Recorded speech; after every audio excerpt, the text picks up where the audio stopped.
राजराजा चोला का सोना कहाँ गया? हजारों टन धन का आज तक ना सुलझा रहस्य। चोला साम्राज्य का गुमशुदा खजाना क्या आज भी छुपा है भारत का सबसे बड़ा ट्रेजर? नमस्कार दोस्तों, स्वागत है आप सभी का इंडिया टॉक्स डेली में। आज हम बात करने वाले हैं भारत के इतिहास के सबसे बड़े और सबसे रोमांचक रहस्यों में से एक के बारे में। एक ऐसा रहस्य जो सदियों से इतिहासकार, रिसर्चर्स और हिस्ट्री लवर्स को हैरान करता आया है। सवाल है, राजराजा चोला और महान चोला साम्राज्य के पास जो अपर धन संपत्ति थी, आखिर उसका क्या हुआ? क्या वो सोना कहीं छुपा दिया गया? क्या उसे मंदिरों और जन कल्याण के कमरों में लगाया गया, या फिर आज भी कहीं एक ऐसा खजाना मौजूद है जिसे दुनिया ने अब तक नहीं ढूंढा? इस यूजफुल और इंटरेस्टिंग वीडियो के लिए चैनल को सब्सक्राइब करिए ताकि मैं आपको दुनिया भर के इतिहास, रहस्य और करंट अफेयर से जुड़ी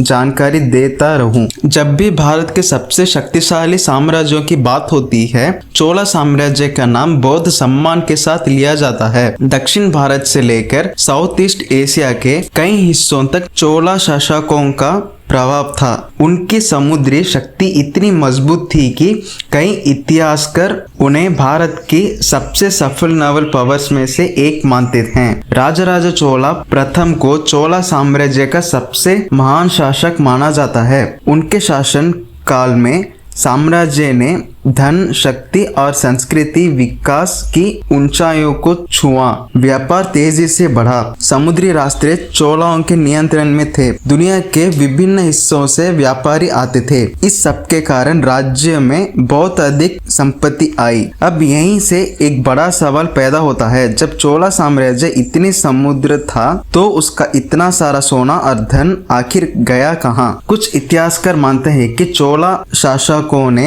अपने धन का एक बड़ा हिस्सा मंदिरों के निर्माण और उनके रखरखाव में लगाया। इसका सबसे बड़ा उदाहरण बृहदेश्वरर मंदिर माना जाता है। ये मंदिर केवल एक धार्मिक स्थल नहीं बल्कि चोला साम्राज्य की इंजीनियरिंग, कला और आर्थिक शक्ति का प्रतीक था। लेकिन कुछ लोगों का मानना है कि मंदिरों में लगाया गया धन पूरी संपत्ति का केवल एक हिस्सा था। उनका कहना है कि चोलाओं के पास इससे कई गुना अधिक सोना और धन रहा होगा। अगर ऐसा था तो फिर बाकी धन का क्या हुआ? एक थियरी के अनुसार साम्राज्य के कमजोर पड़ने के बाद कई खजाने अलग अलग स्थलों पर छुपा दिया गए होंगे। इतिहास में इससे कई उदाहरण मिलते हैं जहां राज्य के पतन के समय शासक अपना धन सुरक्षित जगहों पर छुपा देते थे। दूसरी थियरी ये कहती है कि समय के साथ युद्धों, लूटमार और सतत परिवर्तन के कारण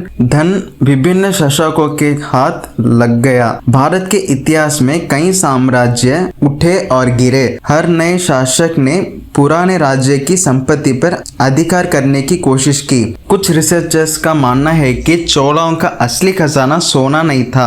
उनका सबसे बड़ा खजाना था उनकी प्रशासनिक व्यवस्था, व्यापार नेटवर्क, कला, साहित्य और वास्तुकला। आज भी उनके बनाए मंदिर और ऐतिहासिक विरासत उनकी समृद्धि की गवाही देती है। लेकिन रहस्य यहाँ समाप्त नहीं होता। आज भी कई लोग मानते हैं कि चोला साम्राज्य के कुछ गुप्त खजाने कहीं ना कहीं मौजूद हो सकते हैं। इस बात का कोई पक्का सबूत नहीं है, लेकिन इसी अनिश्चितता ने इस कहानी को और भी रोमांचक बना दिया है। जब हम इतिहास को देखते हैं तो हमें समझना आता है कि हर साम्राज्य सिर्फ तलवार और युद्धों से महान नहीं बनता। उसकी अर्थव्यवस्था, उसका व्यापार और उसकी संस्कृति भी उसकी सफलता का आधार होते हैं। चोला साम्राज्य इसका एक जीवंत उदाहरण है। तो दोस्तों, राजराजा चोलन के सोने का रहस्य आज भी पूरी तरह सुलझा नहीं है। कुछ लोग मानते हैं कि धन मंदिरों और लोक कल्याण में लगा। कुछ लोग छुपे खजाने की थियरी पर विश्वास करते हैं और कुछ इतिहासकार कहते हैं कि चोलाओं की असली विरासत उनकी संस्कृति और उपलब्धियां हैं। आपको क्या लगता है, क्या चोला साम्राज्य का कोई गुमशुदा खजाना आज भी कहीं छुपा हो सकता है, या फिर ये सिर्फ एक ऐतिहासिक कल्पना है? अपनी राय कमेंट सेक्शन में जरूर बताएं। अगर आप किसी और इतिहास ऐतिहासिक रहस्य, एशियंट इंडियन या मिस्ट्री टॉपिक पर वीडियो देखना चाहते हैं तो कमेंट करिए या हमारे सोशल मीडिया हैंडल्स पर मैसेज करिए। वीडियो पसंद आए हो तो लाइक, शेयर और चैनल इंडिया टॉक्स डेली को सब्सक्राइब करना ना भूलें।